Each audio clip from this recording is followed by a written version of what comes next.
Is Blake Lively and her legal battle between Justin Baldoni, Steve Sarowitz, and Wayfarer causing real-life crime? Intro 1. Blake Lively just took another public hit after fresh extortion evidence surfaced, this time tied directly to billionaire Steve Sarowitz. Steve Sarowitz and his home was the subject of an arson battle in Highland Park, Illinois. His home was torched, his daughter threatened, and the criminal even quoted Blake's own lawsuit. Like it was some kind of holy text. This is a horrible look for Blake Lively. This would be horrible. While real people's lives were being terrorized, Blake stayed silent, acting like it wasn't her circus, and certainly not her flames. Prosecutors say suspect committed arson and tried extorting billionaire family in Highland Park by threat of kidnapping. This dude, I'll tell you all about the story, and that is Steve Sarowitz, here in Highland Park in Illinois. Or Steve Sarowitz's house didn't just get unlucky. It was attacked April 28, 2024, at exactly 3:25 a.m. by someone who must have binged too many Netflix thrillers and thought they were auditioning for the villain role. His garbage bin was doused in accelerant and set ablaze like it had unpaid debts. And prosecutors? They were blunt, this wasn't random. This was a warning. Prosecutors say a suspect committed arson at a billionaire's family home and then threatened to kidnap their daughter if they did not provide him $80,000 in cash. And as if arson wasn't theatrical enough, the culprit doubled down with a full-blown extortion scheme. The threat? Kidnap a billionaire's daughter, a college-aged girl just living her life, juggling exams and roommates, now dragged into ransom notes. That's not tabloid fodder. We know that he's the founder of trauma. Wayfarer Studios.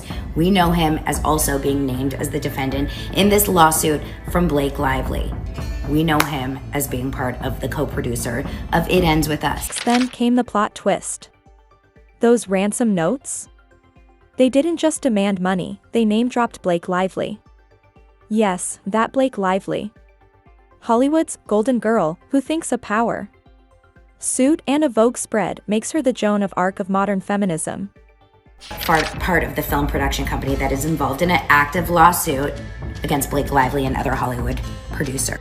Now here's the kicker. The attorney said the drama involved the Hollywood debacle. The ransom notes claimed Sarowitz was ready to burn through $100 million just to destroy Blake Lively and her family.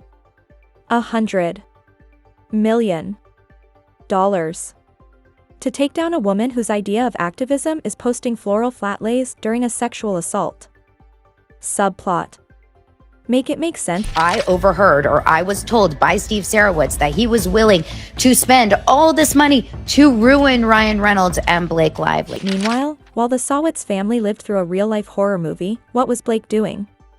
Speaking out for safety? Condemning the threats? Showing basic human concern? No, she was busy uploading red carpet selfies with captions like, "Bloom where you're planted." Honey, your reputation is on fire, and you're over here doing lifestyle blog cosplay. The silence is louder than the fire alarms. Going along these lines that Steve Sarowitz said, that I will destroy Blake Lively and Ryan Reynolds. I will spend $100 million to destroy Ryan Reynolds and Blake Lively. Now let's talk about this so-called criminal mastermind, Eduardo Aragon, 25, unemployed for 2 years, so clearly thriving. He texted Jessica Sarowitz asking for $80,000 in unmarked, non-sequential bills like he was auditioning for Ocean's 11. And the kicker? If you're willing to spend $100 million to ruin Miss Lively, surely you can spare a few for your daughter. Excuse me, sir, since when is Blake Lively the gold standard for ransom economics? Jessica, the wife, the mom, receives a text message from this unknown number that indicates a threat of kidnapping their daughter if the family does not provide $80,000 in unmarked, non-sequential bills. This is a movie plot, okay? Intro 10, but here's where it gets darker. This wasn't just a threat, it was stalking. He texted their daughter, naming her college and even her sorority house address. That's not just unsettling, that's bone-chilling. This girl should be stressing over finals, not calculating escape routes. And the cherry on this disaster Sunday? He thought using the Highland Park Library's Wi-Fi would make him untraceable. Spoiler, it didn't. Ring cam footage caught him in the parking lot like a live-action PSA on how not to commit a felony. But at the end of the day, this does not look good for Blake Lively. So if the CIA, Ryan Reynolds, Blake Lively side thinks in any capacity that this guy would be a good thing for them, opposite. This is a horrible look for Blake Lively. And let's be clear, Blake Lively's name wasn't just floating in rumor mill whispers. It was written in black and white inside the threats. The ransom notes didn't hint, they spelled it out, linking the crime to a vendetta involving her. This wasn't just Hollywood lawsuit drama bleeding into headlines. It spilled into real-life violence. That's not a brand heat. That's collateral damage. It said if you fail to comply, we will take their daughter's name hostage, and she won't make graduation. At that point, we will ask for more money. If you guys are prepared to spend $100 million to ruin the lives of Miss Lively and her family, we are sure you can spare a few for your daughter. Now, any public figure with a functional PR instinct would be racing to distance themselves from something this insane. At minimum, issue a statement, acknowledge the severity, fake some concern. But Blake? Not a word. Radio silence. Either her PR team is in a coma, or she genuinely believes she's too polished. Too perfect, too shiny to get smoke on her hands. Can we find out who this Eduardo guy is? Where did he find all this information? And while we're on the subject, can someone explain how she's still parading around with this feminist halo glued to her image? We're talking about the same woman who had a plantation-themed wedding, the one who sidestepped domestic abuse themes in her last film to gush about seasonal dresses. That woman, now referenced in an extortion case tied to a potential kidnapping, and still, not so much as a syllable from her. Please. Another message was sent on Thursday to the daughter identifying her college and the address of her sorority house where she frequently visits. Okay, Miss Honor Roll, we know you're at the address. You guys are not untouchable. You can upgrade your security all you want, and that still won't stop us. This isn't just another footnote in a messy celebrity lawsuit. It's real. It's serious. And every second Blake Lively stays silent, the silence gets louder. This isn't about picking sides in a Hollywood feud.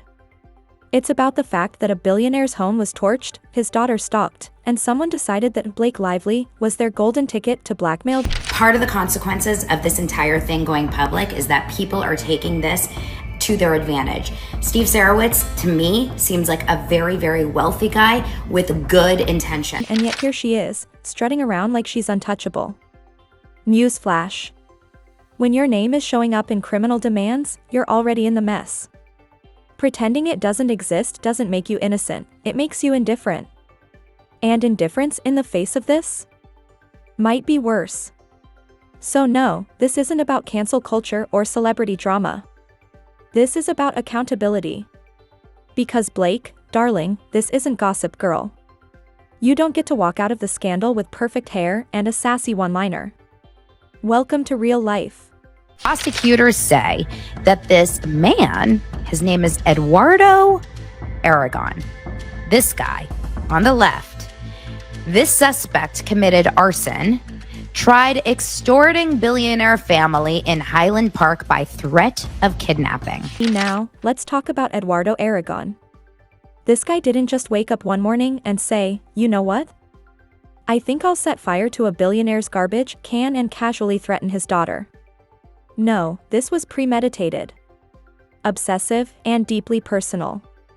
2 years unemployed, and his big career comeback is auditioning as the Dollar Tree Zodiac Killer, all while name-dropping Blake Lively like she's some Hollywood demigod. Leave the lights on, you can upgrade your security, and we will still get by. Understand we took precautions to stay hidden, and we are prepared to ruin all your lives. We're not asking for millions, just for $80,000. That's nothing to you people, the message said. There's no direct evidence tying her to this lunatic, but the way her name ran through every single one of his messages? That doesn't scream coincidence. It screams obsession. This wasn't some, I need rent money and petty crime. It was a full-blown parasocial meltdown. The guy was spoofing phone numbers, using anonymous texting apps, hiding behind internet tools like a teenager trying to sneak onto Tinder. Classic bargain bin Bond villain energy. Eduardo Aragon of Highland Park was seen on surveillance video coming to the library parking lot at night, using the free Wi-Fi at the same time the messages were sent. Eduardo thought he was pulling off some Jason Bourne-level spycraft by using library Wi-Fi, but in reality, the cameras caught him like he was swiping candy from a convenience store. The part that truly chills? He knew exactly where the Sarowitz daughter lived, not just the college, but the sorority, the dorm, even her daily movements. That's not desperation. That's stalker-grade dedication. Aragon confessed that he was the one that started the fire on the Sarowitz property. He admitted going to the library and sending the messages over Wi-Fi demanding the $80,000 to not kidnap the family's daughter. He had been out of work for 2 years and needed the money. Which raises the real question, was Eduardo acting alone, or was he weaponized? You don't just wake up after 2 years of unemployment and suddenly go full mission, impossible against a billionaire and his daughter without something, or someone, nudging you. Maybe it was blind obsession. Maybe it was strategic manipulation. Either way, with Blake's name plastered all over those threats, she stops looking like a victim and starts looking like an instigator by proxy. She didn't light the match, but her silence has been one hell of a fan to the flames. And let's talk about that $100 million a whisper war, because somehow that exact number made its way into a ransom note, the same figure Blake's legal team accused Sarowitz of spending to destroy her. Oh really? So Eduardo is just casually quoting Blake's lawsuit like it's the Book of Psalms? Either he's the world's most devoted fanboy, or he's working off intel from someone playing an extremely dirty game. He was charged on 1 count of arson, 6 counts of intimidation, and 1 count of harassment through electronic communication. The lawyers claims that, Aragon put a price on the lives of the family. The defendant premeditated his actions, had the means and sophistication to find the phone numbers of the family members. Here's the thing. There is zero actual evidence that Steve Sarowitz ever said he'd spend $100 million to ruin Blake Lively. No court records. No leaked audio. Nothing concrete. And yet, that figure shows up as leverage in a felony extortion plot. That's not coincidence, that's either a masterclass in manipulation or a grim example of how celebrity theatrics can mutate into real-world crime. If Blake's PR team thinks this is just another bad headline to sweep under the rug, they're not just clueless, they're dangerous. Because if your legal filings are inspiring ransom schemes, you've got a crisis on your hands. Either the messaging was sloppy enough for a psycho like Eduardo to hijack, or someone on Team Lively left breadcrumbs for him to follow. Whichever way you cut it, it's a live wire. This isn't about who wins in court anymore. It's about who's handing unstable people the ammunition they need to commit actual crime.